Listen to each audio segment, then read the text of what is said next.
also, but my daughter and I have an allegiance to Louisville. So how many of you were at the character and plot panel yesterday? Okay, Ellen Kushner told me that I couldn't talk about pirates, I couldn't talk about movies, and she cut me off right in the middle of my point because I started talking about pirates. But all I wanted to say, for those of you who were there, she said, you can tell people later. So this is later. I'm telling you. All I was going to say was that I was very impressed with the second Pirates in that they took characters that were very well established, and you always have this dilemma when you have an ongoing series because characters need to change for a story to be good. But on the other hand, if they change too much, they're no longer the character that you like. So it's a dilemma. But one of the things that they did, which I thought was so clever, was to give each of the characters an added dimension. So that in this one you got your first look at Jack Sparrow's true streak of good guy heroism, although you suspected that all along. But that makes the plot much more interesting. And then you got, because he truly was brave and noble at various points in the plot. Then you got Will Turner's. He doesn't change character, but his allegiance has changed slightly because he has this oath to his dad, and he also has the problem with now he's the betrayed lover, just like Davy Jones, maybe. And then of course you have Elizabeth, who has become infinitely more interesting because her pirate side is starting to emerge, and she clearly likes Jack Sparrow more than she would like to admit. All those things make it possible. Going in, you're like, oh, what's going to happen? Not just what's going to happen in action, but what's going to happen to the characters, which I thought was really good. And Ellen would let me say that. So now and I've been stewing about this all day. So, also, I think that the idea to take the two scruffy pirates, I don't know their names, but you know, the one with the wooden eye and the other one, and turn them into the Greek chorus was just a brilliant idea. Brilliant, where they're discussing plot explication and they're providing comic relief and they're doing all these functions. That meets my standards of secondary characters, where you make secondary characters just as interesting and fun as the primary ones. And I have to say that the line, you do know you can't read, don't you? It's the Bible. You get credit for trying. Just a brilliant line, and I used it in the children's sermon at church. Yes, you do get credit for trying. So anyway, that's all I'll say about pirates, except that I bought all of the Will Turner posters in the dealer's room, so I'm sorry. If there are no. Planning to buy any, I bought them all. So okay, all right. Now I'm of course just stalling, because I don't want to talk to you about my novel. So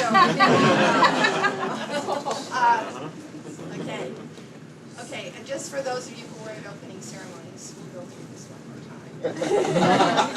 No, my novel is not done. No, I don't know what's taking so long. No, I realize that Kevin J. Anderson has written 750 novels in the time it's taken me to write this down. Yes, my agent is mad at me. Yes, my editor is mad at me. No, I can't tell you anything about when it will be returned in, the loan published, okay? So I'd appreciate if you all would ask me all those questions as you each see me. Yes, you had a question. What is the subject matter of the novel in question? Thank you. I'll have to pay you a quarter afterwards. Okay, the book is called All Clear, and the sad thing is some of you have been coming to my readings for the past 4 years. But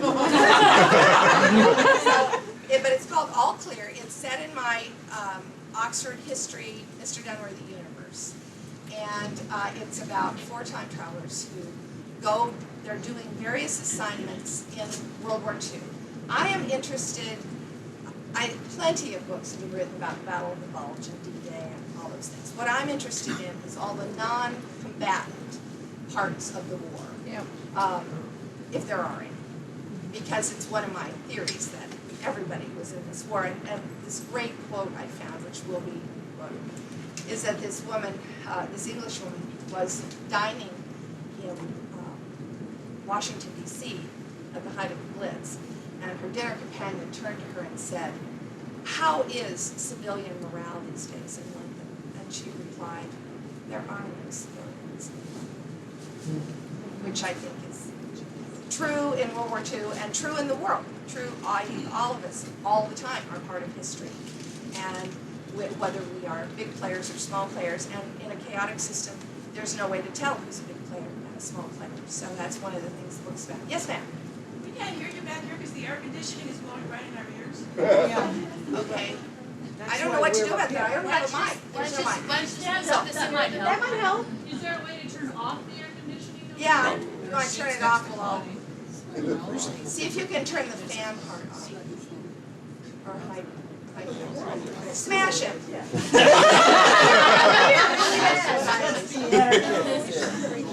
No, it's all self-contained. All right, I'm sorry. I'll try to speak up. I'm sorry. Or if you want to scoot forward or on the That might help.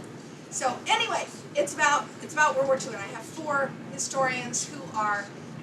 One of them is with the evacuated children in the north of England. One of them is doing the Blitz. One of them is doing the civilian evacuation from Dunkirk of soldiers, but by civilians. And one of them is doing the intelligence war involved in the lead up to D-Day, where they fooled Hitler into thinking we were attacking at Calais instead of at Normandy. And their lives are hopelessly intertwined, but then they all get in trouble. You know my books. They all get in terrible trouble and can't get out and are stuck in World War II, for God's sake. So not a safe place to be. Better than the plague. So not necessarily better than the plague. A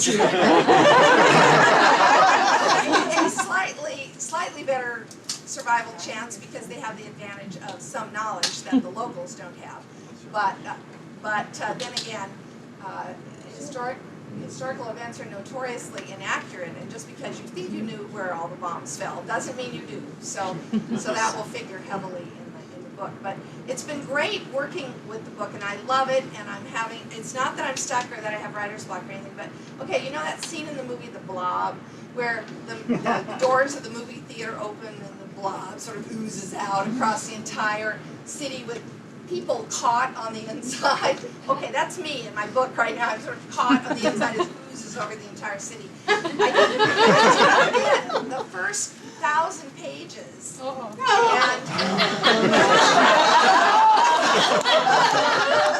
which will be cut, but it definitely looks like 2 volumes and possibly 3. And this is not like the further adventures of.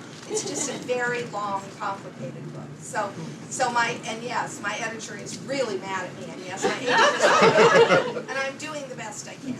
But I have a lot to tell. I have a lot of stuff to tell you about the war and about my characters and about what it was like to be back there in a very difficult and unusual time, because there are some very funny things about World War II. I know you don't think of wars as hilarious, but and I'm sure they're less hilarious to be living through them than reading about them.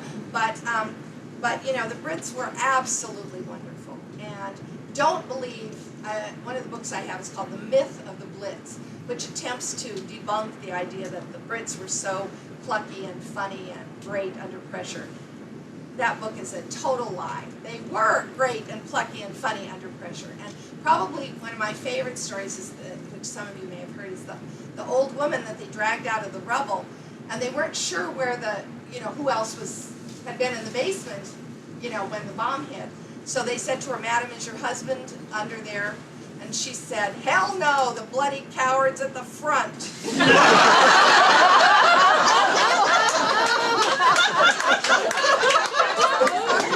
Pretty well. But they truly were wonderful, and they had really, it was England's finest hour, and one can only hope that America could pull herself together and have a fine hour like that, as opposed to behaving like we're behaving right now. And I guess my other favorite story is one night Fleet Street was bombed, which was where all the newspapers were. And all the newspaper offices and the printing presses were destroyed. And only one newspaper managed to be able to get up and running with a one-sheet paper the next morning. And the headline was, "Bomb Injured in Fall on Fleet Street." They really were cool people, and I'm determined determined to write about them, and I'm determined to wrestle this novel to the ground and win. But it's just taking me quite a while. So that's the status report, and I'm going to read to you this morning from not from the first chapter, which I think a lot of you have heard. I'm hoping that this is a chapter that you haven't heard. If it is, feel free to get up and walk out, and other people can then have your seat. Yes? Just a quick question. Do you have a working title? Yes, I have the title. It's called All Clear, which is based on the siren that goes at the end of the raids. Oh, and a piece of interesting trivia, which is also in the book. Maybe if all these interesting things weren't in the book, it would be a short book. Hey, we'll buy the 3 volumes, we don't care. Is that when they picked the siren, which you most recently heard in Lebanon, I kept hearing it on the news. They purposely picked what is called the Devil's Tritone, which has been known since the Middle Ages. It's a uniquely dissonant and unpleasant sound to the human ear, and one that the human ear cannot easily disregard, because their main worry was that after 2 weeks you would be so used to it you wouldn't even hear it, you wouldn't respond. So it is one of the most distressing sounds, that up and down warble of the air raid siren, and I noticed that Lebanon was using exactly the same notes, which is the Devil's Tritone. I thought that was very cool. So okay, alrighty. I am just I won't tell you anything, but I think everything is self-explanatory, because I don't like to read very far in, because at this rate I could have read you the entire novel. But I am working, and if I stop and make sudden cuts, it's because my editor is helping me cut right now. So Let's consider it a serial. that's right. Well, the sad thing is, I do think the good news is, and if you see my editor, Ann Grohl, stop her in the hall and say, we think it's a wonderful idea to wait and publish both volumes, one shortly after the other, rather than publishing one now. Because I want to be able to mess with the entire book right up to the last sentence. But it isn't a freestanding novel. It's kind of like the Pirates movie, kind of stop in the middle, which makes me really sincere about living till next summer. Oh, and I have a Pirates thing to tell you too. My daughter is a crazy Pirates person. And I will blurb, she is here with the Prancing Pony Players, and they are presenting a cabaret show twice in the Spaceport Lounge over the next few days. It's listed in the program, but they do cool stuff with Lord of the Rings songs and choreographed skits and all kinds of things. And they've been doing some pirate stuff too. But her online, the hot word is pay attention to the fact that the little music box that's on Davy Jones's organ, it's sitting there, this little heart thing, and it plays that sweet, sad tune. And the locket on Tia Doma, the witch's table, are identical. So there's a lot of hot gossip. Lost love might be, etc. Okay. All right. Okay. The quotation at the beginning of this chapter is the best laid plans. Balliol College, Oxford, April 2058. What are you doing here, Davies? Charles asked, stopping in the middle of what looked like a self-defense move, his left arm held stiffly in front of him and his right protecting his stomach. I thought you were leaving this afternoon, he said disgustedly. He draped his dress whites over a chair.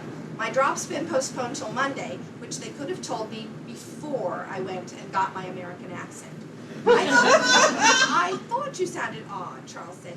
Did you have your name implanted as well, or are you still answering to Davies? I'm not doing name implants, Michael said. I won't be in any one place long enough. Are you having your assignment name implanted? Charles nodded. Tomorrow morning, Oswald Beddington Hyde. No wonder he's practicing self-defense, Michael thought. Setting the shoes wardrobe had issued him on the bed. Aren't you worried that you'll fail to answer to your assignment name? Charles asked. No, I'm using variants of my own to make it easy to remember. I'm Lieutenant Mike Davis for this first one, but I doubt if I even have to use it. He set the bag containing his Liberty Pass and dog tags next to the shoes. And it's a good thing I didn't have an implant since they keep postponing my drop, he said angrily. Why was it postponed, Charles asked. I don't know. The lab's running behind. Charles nodded. Lena says they're simply swamped over there. 10 drops and retrievals a day. There are entirely too many historians going to the past. We'll be crashing into each other soon. They postponed my drop as well, which was lucky for me. I've still got heaps of things to learn. You wouldn't know anything about fox hunting, would you? Fox hunting, Michael said. I thought you were going to Singapore.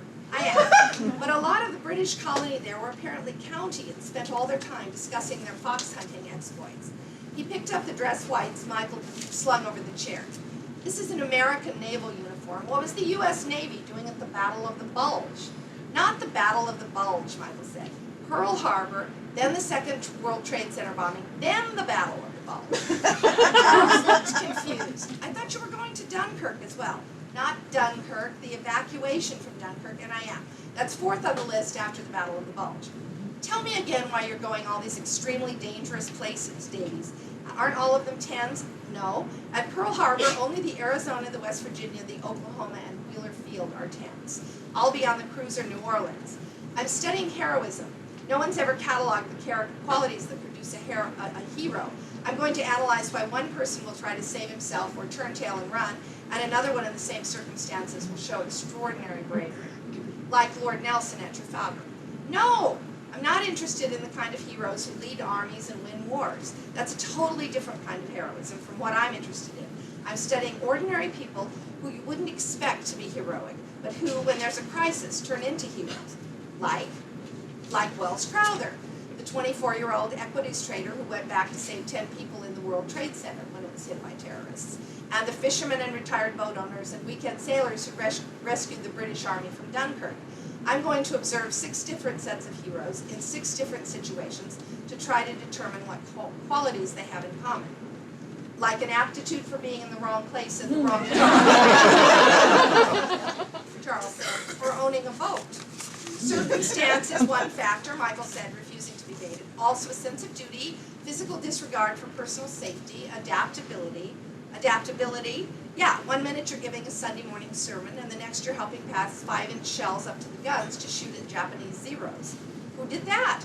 The Reverend Howell Forgy. He was getting ready to do Sunday morning services on board the New Orleans when the Japanese attacked. They fired back, but the electricity to the ammunition hoists had been knocked out, and he organized the gun crews, in the dark, into a human chain to pass the shells up to the deck. And when one of the sailors said, "You didn't get to finish your sermon, Reverend, why don't you finish it now?" he said, "Praise the Lord," and pass the ammunition. That's who I'm going to Pearl Harbor to observe. And you're certain being fired at by Japanese Zeros isn't a 10? I still can't see how you persuaded Dunworthy to approve a project like that. You're going to Singapore. Yes, but I'm leaving before the Japanese army takes it over. And as it was, he threw a fit about how dangerous it was. He always throws a fit, Michael said, thinking about the lecture he'd gotten when he sought authorization for the project. The entire past is too dangerous as far as he's concerned. That's one reason I wanted to go this afternoon.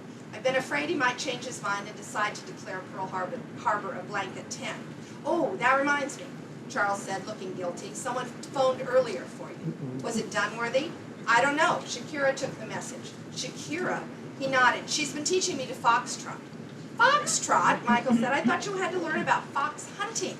I need to learn both, so I can go to the club dances. The British community in Singapore held weekly dances at the club. He put his arms in the self-defense positions they'd had when Michael came in and began stepping stiffly around the room. And 2, and 3, and 4, and... The British community should have spent more time paying attention to what the Japanese were up to, Michael said. They might not have been caught so completely flat-footed. Like you Americans and down? Yes, it's there by the phone. Michael picked up the slip of paper and tried to read it, but the only words he could make out were Michael, and further down, tube. The rest of it was anybody's guess. There was something that might be lob, or late, or hots, and on the next line, and 5-O-L or SCL, nothing that looked like Dunworthy. The only capital letter he could find looked like a Q, which was unlikely. I can't make this out, he said, handing it to Charles. Did she say anything about what it was about? I wasn't here. I had to run to wardrobe to fetch my dinner jacket. And when I got back, she told me there'd been a call for you and she'd written it down. Where is she now? Did she go back to her rooms? No, she went to see if she could find a recording of Moonlight Serenade for us to practice to. Here, he took the slip of paper from Michael. Let me try. Good Lord, she really does have wretched handwriting. Let's see, that's definitely a D, he said, pointing to the Q. Dunworthy. No, it's too short, Michael said. You're right. Or it might be an O. Orleans? And I think that's SCH. He pointed at the SOL. And the next word might be change. Schedule change. Schedule change. In which case the lob might be lab. The lab called. There's been a schedule change. They'd better not have postponed it again or it'll run into the Battle of the Bulge, Michael said, calling the lab. Hi, Lena, let me talk to Badry. There was a pause. May I ask who this is? Who? It's Michael Davies, he said impatiently. Oh, Michael, Lena said, I'm dreadfully sorry. I didn't recognize you with that American accent. What is it you wanted to know? Somebody called me earlier and left a message. Was it you? No, I only just came on duty. It might have been Badry. I can have him phone you as soon as he's finished in about an hour. An hour. Listen, can you check to see if the time of my drop's been changed? He asked her. It was on the schedule. Corrected, changing the American SK to SH, for Wednesday morning at 8 a.m. I'll check. Hang on a moment, she said. And there was a brief silence. No, the time hasn't been changed. Michael Davies, Wednesday, 8 a.m. Good. Thanks, Lena. He started to say goodbye and then thought of something. Dunworthy's not there, is he? He asked her. No. He thanked her again and hung up. Whatever the message says, it wasn't schedule change, he said to Charles and called Dunworthy's office. His new secretary, Eldridge, answered. Mr. Dunworthy's not here at present, Mr. Davies, he said. Do you happen to know if he tried to call me earlier this afternoon? No, sir. Oh, he said, wishing Finch were still there. He'd have volunteered the information that Dunworthy was in a meeting or over at wardrobe or props and told him how soon he'd be back. Can you tell me where he went? No, Eldridge said. Did you wish to make an appointment, Mr. Davies? Not if Dunworthy isn't the one who left this message, he thought. If this were Finch, he could say, Dunworthy hasn't decided to cancel my project, could he? But, has he? But Eldridge would probably report the entire conversation to his employer, and he didn't want to give Dunworthy any ideas. Would you have him call me as soon as he gets back? He said. I'll tell him you phoned, Eldridge said, and Michael hung up and then stood there, trying to decide whether he should go look for Dunworthy himself. But he could be anywhere, and if he wasn't the one who called. Did Shakira say when she'd be back? He asked Charles. He shook his head. I expected her by now. She must have had difficulty finding Moonlight Serenade, which meant she could be anywhere too, and if he went looking for either of them, he was likely to miss her. His best bet was to stay here and wait for her to come back. He looked one last time at the message, decided what looked like lab could actually be dog, as in dog tags, and called props to see if they were the one who called to say his dog tags for the Battle of the Bulge were ready. They weren't, and they hadn't. There was nothing to do but wait. Unlike Charles, he was completely ready. He'd memorized the locations, tonnage, and markings of the battleships and cruisers, the layout of the New Orleans, and the names of her entire officers and crew, the minute-by-minute chronology of events from Saturday night on, the location of every ship in the Pacific Fleet, the rules of naval protocol, and maps of Honolulu, Pearl Harbor, Ford Island, and Battleship Row. He felt totally ready to navigate the decks of the New Orleans, impersonate an officer, and find the main hatch, the ammo magazine, and Chaplain Forgy in the dark. The only aspect of his mission he was worried about was getting on to the New Orleans in the first place. He was scheduled to go through to Waikiki near Hotel Street on December 6th at 8 p.m., and the Liberty boats from Honolulu out to the ships had run till midnight. So even if there was slippage, he should have no problem catching a launch. But according to his research, Hotel Street on the Saturday night had been full of drunk GIs and Marines spoiling for a fight, and an overeager shore patrol. He couldn't afford to be in a ship's brig, or worse, in a Honolulu jail when the Japanese attacked at 7:57 Sunday morning. Maybe he should forget Hotel Street and see how far away from his drop the Officers' Club was, and whether launches had run to and from it that night. They should have. There'd been a dance, and he was a second lieutenant, so he could go. He could ask Shakira to teach him foxtrot when she got back, if there was a launch. He called up Pearl Harbor Officers' Club, Contempt accounts, and searched them for references to a dock at the club. Here it was, the club landing. Second Lieutenant Barney Benning talked about taking his fiancée out to the landing to look at the lights, a likely story. And he mentioned the launches, but not how late they ran. Presumably midnight, like the Liberty boats. Though here was something about an ensign missing the last launch to the Arizona at 1:30. A good thing.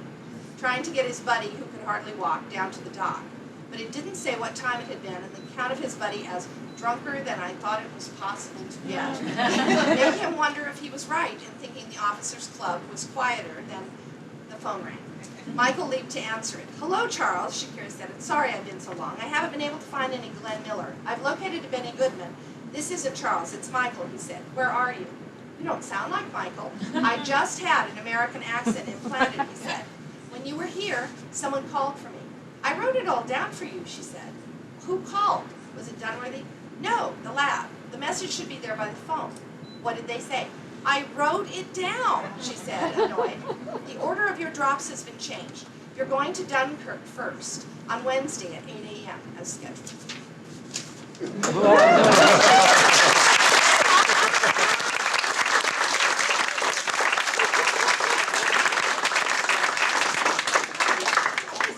My characters, but I feel bad.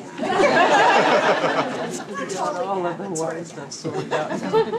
So anyway, okay, so I won't answer a lot of questions about the book. I don't want to give away plot points, but I'm happy to answer any other questions or general questions about the book. Yeah. Ma'am, will that be in audio tape or audio form? You know, at this point we haven't sold the audio rights, but we've sold the audio rights to most of my other books, so probably. So Doomsday Book and To Say Nothing of the Dog are both on audio. There's a tape of some of my short stories, and I think Passage is maybe on audio too. That's Yes. my favorite book. Well, thank you. Stand up and say that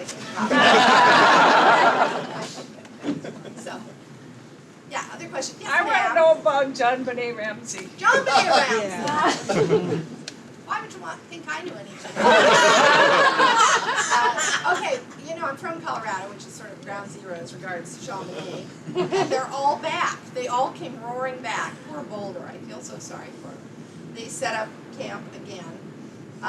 Well, okay, my daughter's a forensic scientist, and she got a call on an unrelated matter the same day they arrested the guy.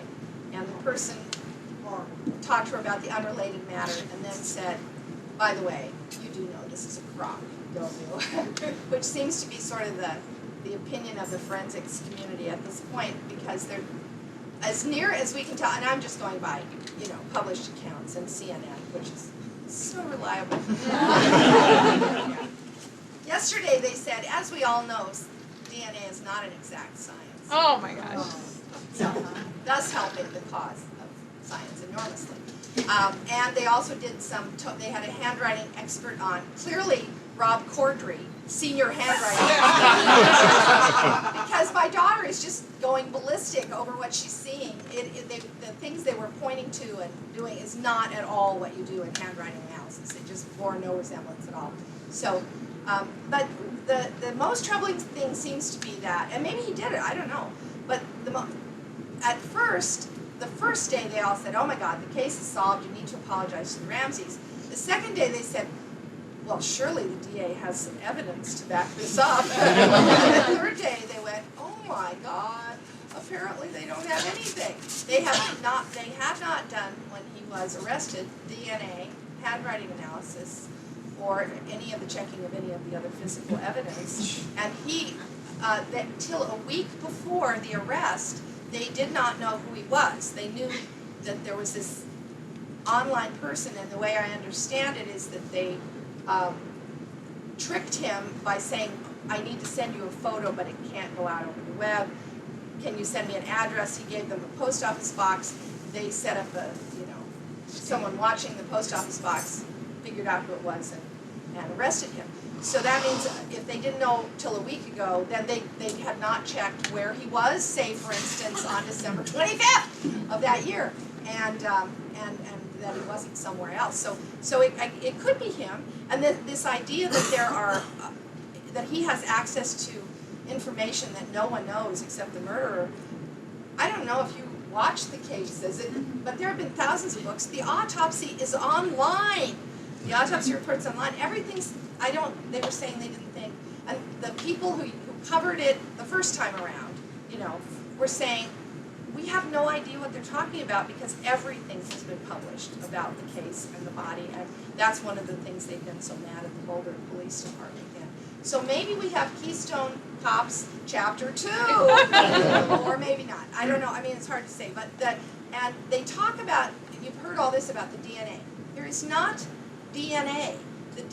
It's not like she was raped and there's DNA, sperm or something.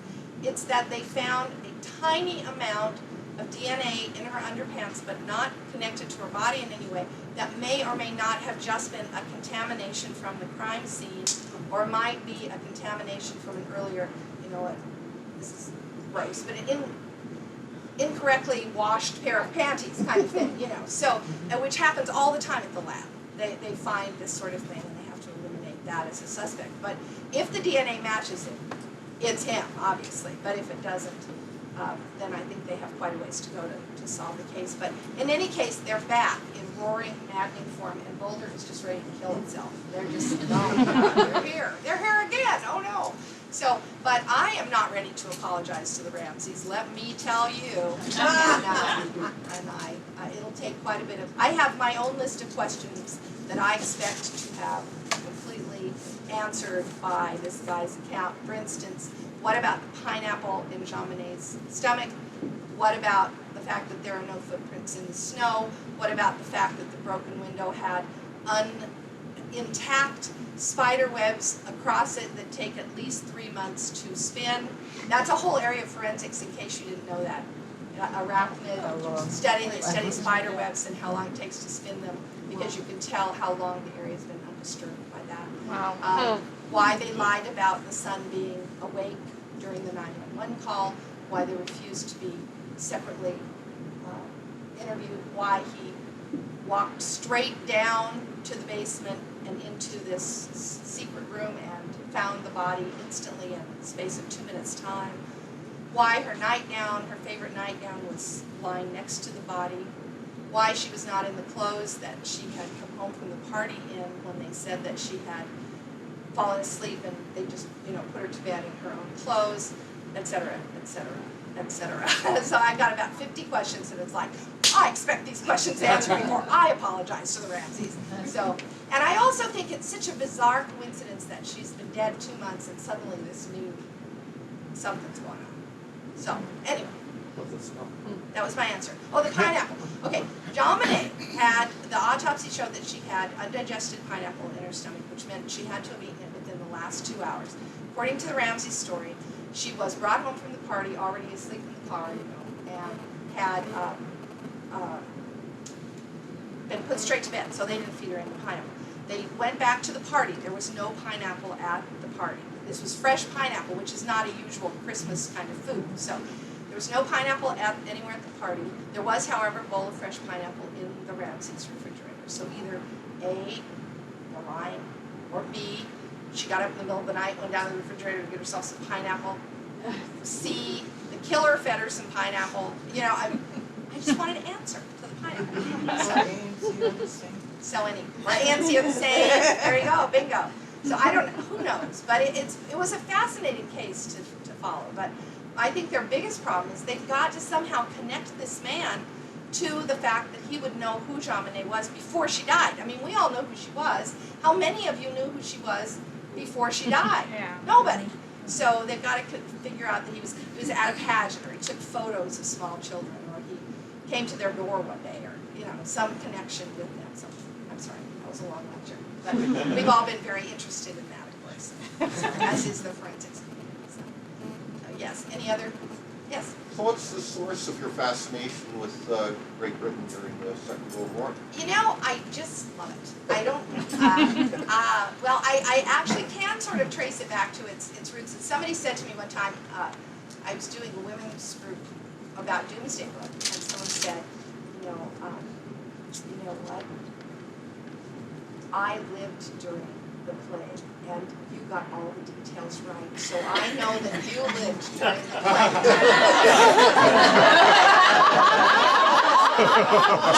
plague. Back away. So I used to say that my fascination came from the first time I went to England, because I was reading a book called it's H.V. Morton's London, which is just a London guidebook written in the 50s. Wonderful book. And in it, it talked about the fire watch at St. Paul's, which had slept down in the crypt during the daytime and then gone up on the roofs at night to put out the incendiary bombs, and who really saved the church. And so we went to St. Paul's, and I was like gonna write a poem or something, because here they are. They're sleeping down next to all of these other heroes of other wars, and now they're the heroes, and I thought that was kind of cool. I was gonna do a poem, but then when we got to St. Paul's, we did the whole tour, and then we went up on the gallery of the dome and outside. You can go outside, and we went outside to see the view, and I'm thinking Mary Poppins, chimney pots and chimney sweeps and things, and it was just hideous. This hideous view. It's all these cement block buildings, it's just ugly, all the way on all sides for like 5 months. And I'm looking at this thinking, well, this sucks. And then I thought, oh my God, these were all built in the 50s. This all burned down. This all burned down, and I mean it all burned down, except for St. Paul's, which was right in the middle of it, and which cannot possibly have survived. And so then I was fascinated with the whole idea of how the fire watch had managed to save this when it all burned down. And the story is amazing beyond words. And so that's when I wrote Firewatch and then of course doing the research on the Blitz for Firewatch, I got even more in love with London. And a book I highly recommend is Backs to the Wall, which is, I think, the best book written on the Blitz, of accounts of different people who were involved in the Blitz. But then, tracing back, I realized that I had actually been exposed to the Blitz earlier. When I was in 8th grade, our 8th grade teacher read a novel aloud to us in class every day for like 10 minutes at the beginning of class. How many of you are teachers? Pick a favorite book that is totally inappropriate for the age group and read it aloud to them. There'll be someone in there who might have their whole life changed. So anyway, she read us an episode of Sparrows by Rumer Godden, which is not in any way a children's book or an 8th grader's book or one in which anybody would really be interested except adults. And I fell in love with it. It's about a little girl who, an orphan child who makes a garden in the bombed out rubble of a church. And it actually now, I realize, I just read it the other day again, and it's really The Secret Garden, updated to the Blitz, with Dickon and everybody. It's got all the characters. It's great. It's a great book. But anyway, she read this aloud, and that was the first I'd ever heard of the Blitz. So obviously, my guess is, when I read H.V. Morton, that triggered something about the Blitz, and then I went on to St. Paul's. But I love it because it's just such a fascinating time. And World War II, how many World War II buffs are there? See, it's just such a cool war. There's so much stuff. You could write about it forever. I am just touching the surface of it. There's zillions of things. And one of the most fun things that I'm writing about is the intelligence war. It was essential, Hitler knew we were coming, okay? So the question is, can we trick him as to when? Can we trick him as to where? And so there are only like a limited number of places we can come from. So they invented an army. They made up an army of 100,000 people, a fictional third army. And they put Patton in charge of it. And they sent him all around London making mistakes, because Patton had a reputation for getting in trouble and making mistakes. So he would go to parties at the Savoy, and he would get drunk, and he would leak things. And he would shout at a naval officer from across the room, "So long, Colin, see you in Calais." Terrible security breaches, which were, of course, all carefully scripted and planned. And they had fake army camps that they built out of cardboard. They had a fake oil refinery, which Pinewood Studios and David Niven built. Oh my gosh! And they had I'm sorry. The inflatable tanks. They had inflatable tanks. They had the king came down to christen a hospital which did not exist. And they sent people all over. They had people impersonating generals. They had all kinds of marvelous things going on, which is just fascinating. And as for the inflatable tanks, they would blow up these inflatable tanks and set them, just a couple of them visible at the edge of a forest, like in a field, and then it would look like there was a whole tank thing. And they had a lawnmower kind of thing which would make tank tracks. And they had a phonograph record with tank sounds on it. So they'd come into the field in the middle of the night, make these tank tracks while playing the record, and then in the morning there would be these two which were incompletely covered, and then they'd wait till the reconnaissance plane flew over from Germany and take a picture, and then they'd move all the tanks to another field. And so one morning, they didn't finish quite in time, and the sun came up, and they discovered that they were in a pasture with a bull. And the bull was not happy to see that he'd been invaded by tanks. And so he took off after the nearest tank, which of course would have been suicide, you know. And the farmer took off after the bull, and the intelligence officers took off after the farmer, kind of like in the gingerbread man, you know. And the bull beat them to the tank and gored the tank, and it went. And they said the farmer stood there for about a half an hour with his mouth hanging open. The bull stood there for about an hour. And then the intelligence officers fixed it with bicycle pump repair stuff. So it was a wonderful story. So I had to put all the great stuff that they did, which was hilarious stuff, and was not much known about. I think I've told this story before. I'm sorry if I'm boring people, but the great story. We went to the Imperial War Museum to do research. They had a Blitz exhibit. So I said to my husband, "Leave me alone. Go look at the V2 rockets, and I'll meet you for lunch in 2 hours, okay?" I'm taking notes. So he's like back in 15 minutes. And he said, "You have to come with me. I have something to show you." And I was like, "Okay, I'm taking notes. Leave me alone." He said, "No, you have to come with me. You have to come with me." I'm thinking, this better. So I snarl my way out.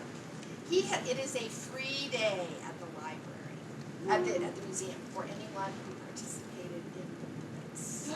And he has found a group of 8 old ladies, and he has bought them all tea and cookies. And sat them down so I can interview them. Good husband. He accumulated so many good husband points. But they were all hilarious. They had wonderful stories to tell, and they were so cheerful and great. And it was very much like the best years of our lives. I mean, they said we just had a great time. We were young. We were away from home. There were all these men. So they all told me their stories. You know, they were ambulance drivers and canteen workers and all these different things, land girls and stuff.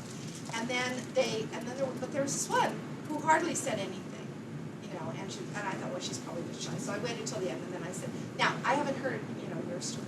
What did you do in the war, dear?" Sorry.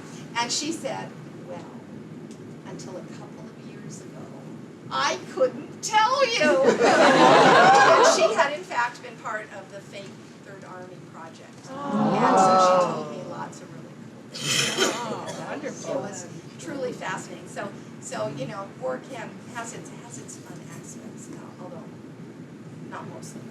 Mostly it's bad, but there are occasional fun things.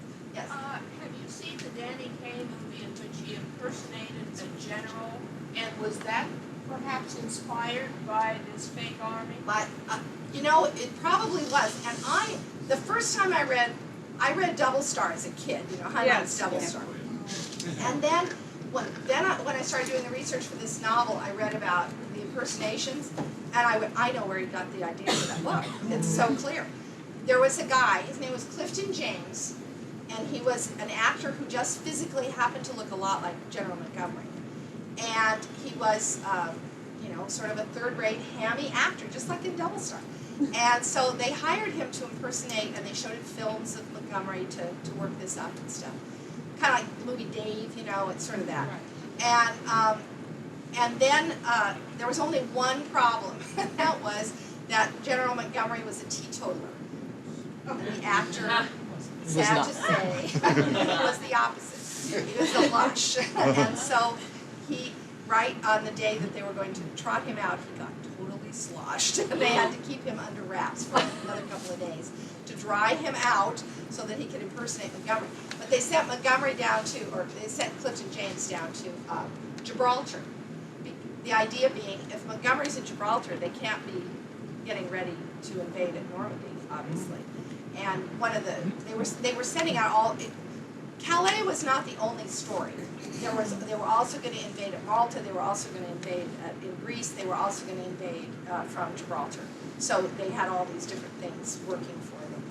And so they sent him down, and his best friend, Montgomery's best friend, was the head of the stuff in Gibraltar. He was in on the secret. And Monty's scout was sent away on some pretext or other, because they knew he would see through it because he was too good of friends with him. And so, but everybody else was not in on the joke. He pulled it off beautifully. Nobody ever figured it out until well after the war, when he wrote a book called "I Was General Montgomery," which is a great book, which I highly recommend. It's very funny. But yeah, it's fascinating, and I think you're right. I think that probably inspired that Danny King movie too. So, but it's just the more you read about, I mean, the stuff I'm leaving out of this book is so much more than the stuff I'm putting in, because there's just all this great stuff about the war. So I highly recommend the History Channel, and then books. And the best book about Pearl Harbor is Day of Infamy by Walter Lord, who also wrote the best Titanic book ever written, and I remember. Well, and he wrote the best Alamo book, which I can't remember the name of. And then The Battle of the Bulge, of course, is fascinating too. And then The Longest Day is wonderful. And there's just great stuff out there. Yes? The novel after this one. No. 51. The novel after this one, if I live that long. When they were talking about terrorists attacking planes and stuff here a couple weeks ago, I was thinking, I might be killed on the way to California. And then I wouldn't have to finish my book. It's just, that would be heaven. Anyway, the after this one is the book that I had actually started before 9/11 and then abandoned because 9/11 kind of shifted what I thought I should be writing about. But I'm planning to write, and this is a shill, this is a friend of mine, so he knows perfectly well what the answer is. Yes. I have decided to write a comic novel about Roswell and alien abductions. I love road trip movies, and like The Sure Thing, and It Happened One Night, so this. Yes, they do make a great double feature. That's right. So this is my road trip. My heroine is abducted by an alien while attending the Roswell Festival. And she's a skeptic, of course. She's a journalist, and she's abducted, but not by a spaceship. She's abducted in a van, and then taken all across the Southwest. And I can't tell you whether the book will be any good, but I can tell you that it will geographically be better than Thelma and Louise. A movie I absolutely despised. I sat there through the whole thing going, you can't go from Arkansas to Mexico and end up at the Grand Canyon. It's the wrong direction. And they were always in the wrong places. Like, didn't any of you have a map that you used in this? So mine, at least, will follow the actual roads. So I can't vouch for anything else. But I will say that there's one fascinating thing I do plan to put into my book, and that is, do you know where one of the top scuba diving training centers is? It is in Santa Rosa, New Mexico, in the middle of the desert, in the middle of nowhere. They have something there called the Blue Hole, which is a limestone sinkhole that's about 76 feet deep or something, and absolutely clear. And people come from all over the world to practice and study scuba diving there. But the interesting thing is, I'm like, where the hell did this thing come from? There is a theory that it's part of Carlsbad. That the Carlsbad cavern system runs not just where they have it mapped, because they have it mapped quite a ways, all the way up to Mexico. Wow. So I thought that would be a fun thing to put in the book too. So plus all those Indian places that sell you moccasins and rattlesnake ashtrays and stuff. So I've gotten to do a lot of research on rattlesnake ashtrays. So. I think, what was it, Fifth Column, Timeline had that cave system. Oh, he did, really? I didn't know that. I'll have to do I'm that. pretty sure if you go back and look, I think they were, you know, they were hiding underground, and I think there was an implication that the cave system Went all the way. went all the way. Yeah, okay. All right, You've well. never been in the, you probably have, that great dome there that's about, what, 5/6 of a mile in diameter. It's fantastic. Yeah, it's an amazing place, and but you just don't even expect any water in Santa Rosa, New Mexico, let alone 76 feet of it straight down. So yes. Is there another short story collection in the offing? You know, Yes, there sort of is. There is tide us over? actually, and I am the thing I have out most recently is called Inside Job, which was originally published in Asimov's and has now been printed in a limited edition. A story that I wrote simply because I say twice a day to myself, where the hell is Mencken when we need him? I want him back. Can you imagine unleashing him on the Bush administration? It makes me happy just to think about it. And so since I'm a writer, I thought I'd bring him back. What the heck? And if any of you have not read Mencken, for the story, I had to reread all the Mencken. And there's a book called the Mencken, Chrestomathy, that is just a sampler, kind of a sampler of all of his great pieces. And the cool thing about Mencken is that even if you don't know what he's talking about, because he'll be talking about some movement, of the 20s, some group. You've never heard of any of these people. You've never heard of the movement. It's long since gone. It's still fun to read about it because Mencken is writing about it. And he wrote, as one biographer said, like a bat out of hell. And he was just a wonderful writer. And I think that, people misunderstand him. I don't think that he was actually, that he should be looked at as a journalist or even a commentator type person. I think he should be looked at as a humorist like Mark Twain. Because he's mostly interested in language, mostly interested in literary style, but he's writing, he's death on, death on religious right, and we need him back.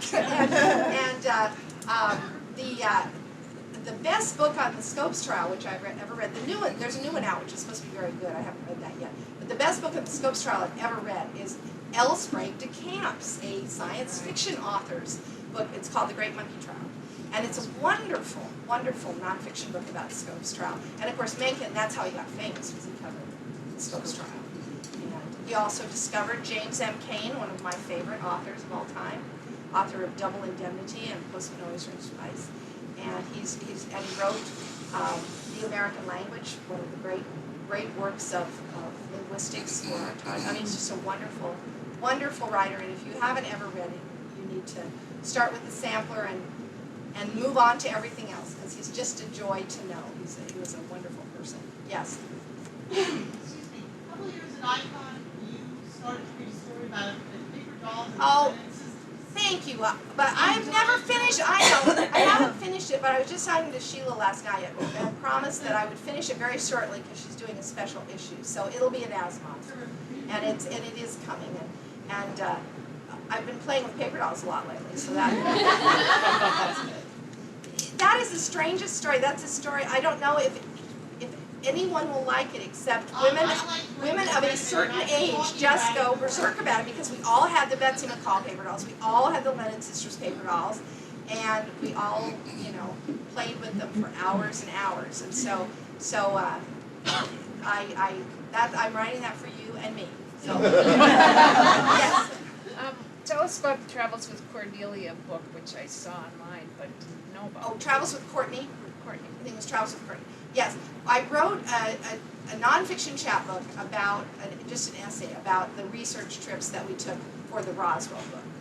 And we went down to Roswell, which is such a great place.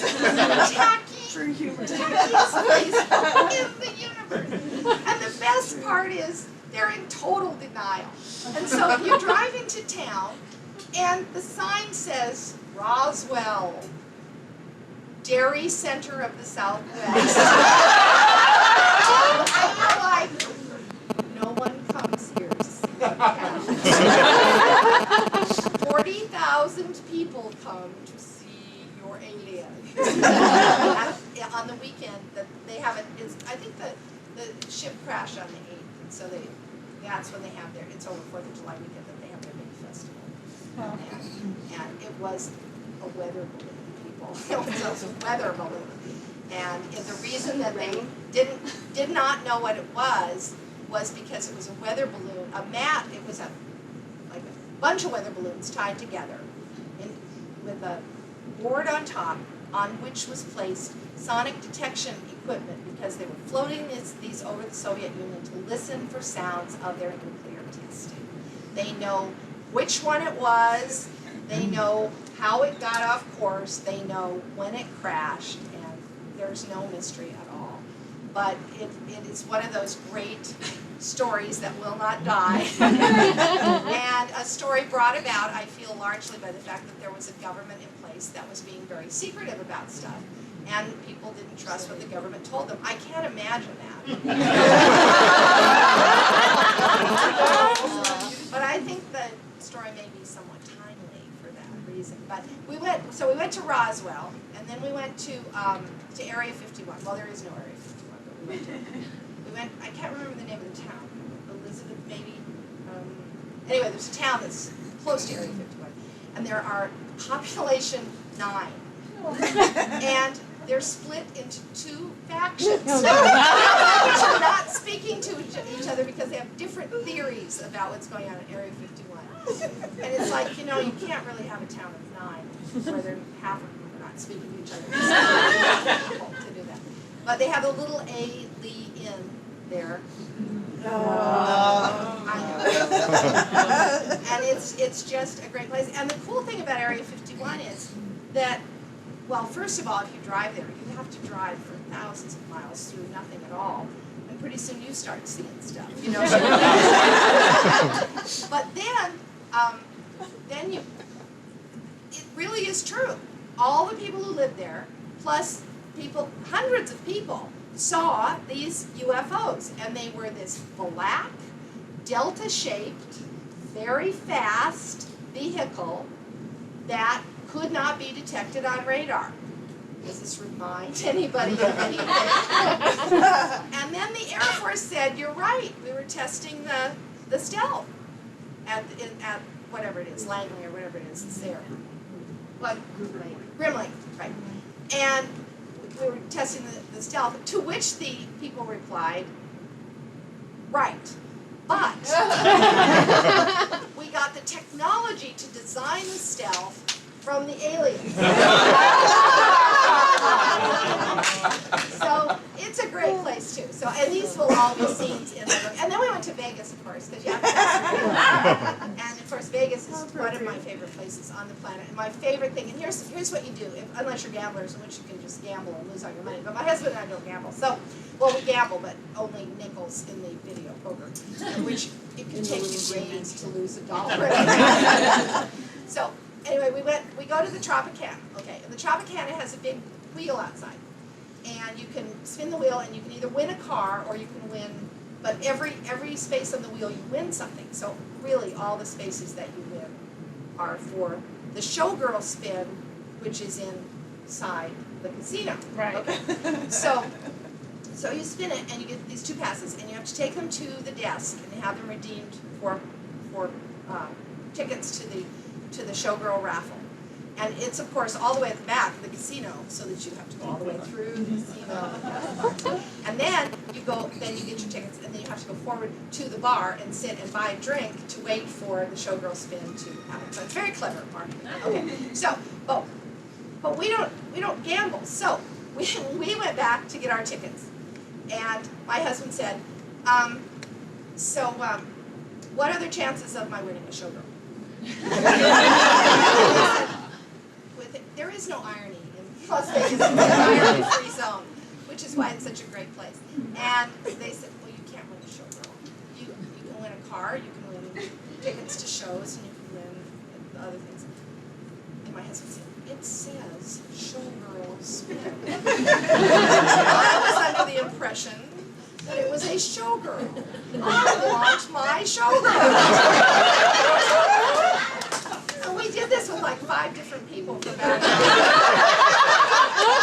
And it was really fun. Because it's an irony-free zone. And then to Paris. Is that what's called Paris? Yeah. To Paris and watched, you won't believe this, French tourists buying Paris t-shirts and replicas of the little Eiffel Tower.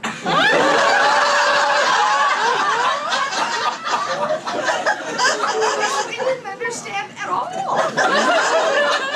So, With their American waiters insulting them. so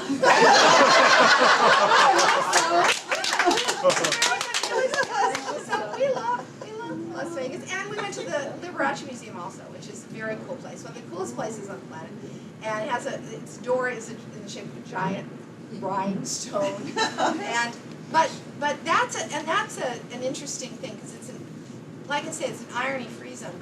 But the thing is that it's all this glitz and flash, and all his car in the shape of a piano, and his car covered with rhinestones, and his car and all this very gaudy, flashy stuff. He was a lovely person. He was this lovely, lovely person, and he donated hundreds of thousands of dollars to animal shelters and adopted animals from the pound all the time and gave them homes and did all this wonderful charity work and just had a heart of gold apparently. And it's just, but that's like underneath this very flashy, glitzy thing. So I was like, this place is full of iron. Why can no one else see it except me? But anyway, it's a great place to go, and I highly recommend that. And I also recommend that when you go up to get your shoddy little room at wherever it is you're staying, in whatever hotel, that you bill and coo at each other a lot, like my husband and I did, and they thought we were newlyweds, so they put us up in the bridal suite. We didn't mean for that to happen. We didn't say we just got married, but that was. In Las Vegas, you're gonna just throw a rock and get 5 or 6 newlyweds. Exactly, that's right. And I also recommend touring the wedding chapels, because that's really and doing renewing your vows with the Elvis impersonator, or the Hawaiian luau one, or the there's lots. There's an undead one. With a coffin, and the minister, I don't know, whatever it is, emerges from a coffin, and you get to wear capes and fangs. I don't know. Having spent a long time in Vegas, then it's hard to come home and read all these things about how gay marriage is somehow endangering the sanctity. Okay, but so you're right; those are pretty sanctified marriages. So, but my husband and I like to park outside the wedding chapels and lay odds on how last all the way back to the Tropicana and the Showgirl Spin or not. Okay, all right, and I think a couple more questions, and I think we're supposed to be out of here. Yes, sir, ma'am. So you said that you had sold the audio rights to a couple of your books, but not Firewatch? I don't know if Firewatch has been out on audio or not. I don't know. Sorry, I never know anything. You have to ask my agent. Yes, yeah. All the talk about the glitch made me think of the recent Doctor Who episode, when we should see that more. No, What was the question? and everybody was telling me about It's up for that there was the Doctor Who episode about the blitz. So, yeah, and I assume most of you have seen Hope and Glory. Oh, yes. That wonderful movie about the blitz. It's just great. From the point of view of a kid who also had a great time when he was so. Yeah, any other questions? Okay, thank you so, I'm sorry.